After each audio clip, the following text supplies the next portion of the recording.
Deus Pai, Deus Filho e Deus Espírito Santo seja contigo e com toda a sua família. Romanos capítulo 5. Tendo sido, pois, justificados pela fé, temos paz com Deus, por nosso Senhor Jesus Cristo, pelo qual também temos entrada pela fé a esta graça, na qual estamos firmes,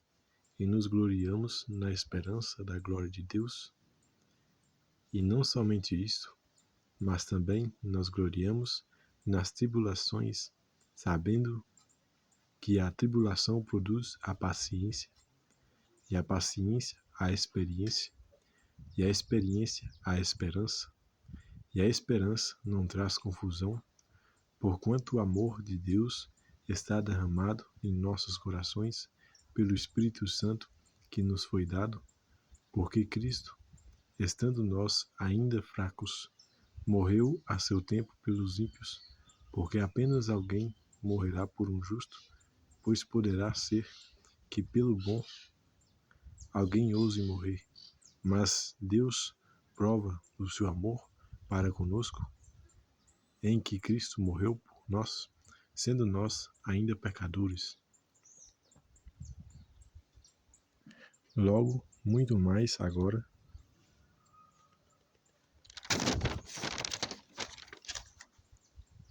tendo sido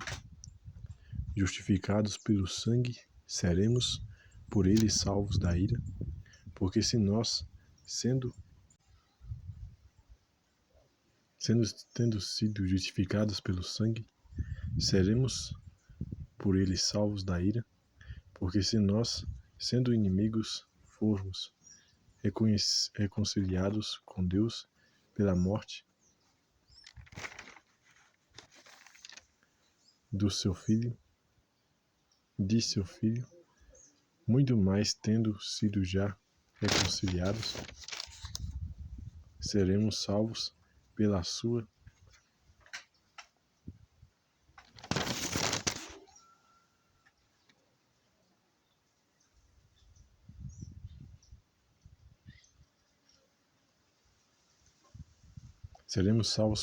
vida.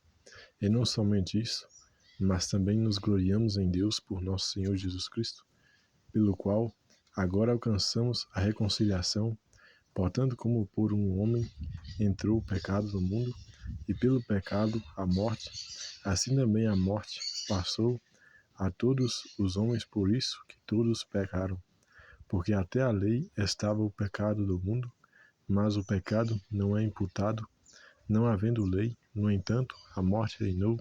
desde Adão até Moisés, até sobre aqueles que não tinham pecado, à semelhança da transgressão de Adão,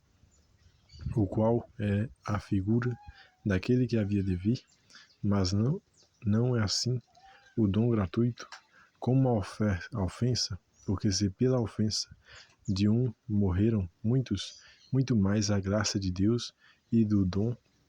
pela graça que é de um só homem, Jesus Cristo, abundou sobre muitos, e não foi assim o dom como a ofensa por um só que pecou, porque o juízo veio de uma só ofensa, na verdade, para a condenação, mas o dom gratuito veio de muitas ofensas para a justificação, porque se pela ofensa de um só a morte reinou, por esse, muito mais os que recebem a abundância da graça e do dom da justiça, reinarão em vida por um só Jesus Cristo. Pois assim como por uma só ofensa veio o juízo sobre todos os homens para a condenação, assim também por um só ato de justiça veio a graça sobre todos os homens para a justificação da vida, porque, como pela desobediência de um só homem muitos foram feitos pecadores, assim pela obediência de um muitos serão feitos justos. Veio, porém, a lei para que a ofensa abundasse, mas onde o pecado abundou, superabundou a graça, para que assim como o pecado reinou na morte, também a graça reinasse pela justiça, para a vida eterna por Jesus Cristo nosso Senhor. Fique com Deus, Deus lhe abençoe.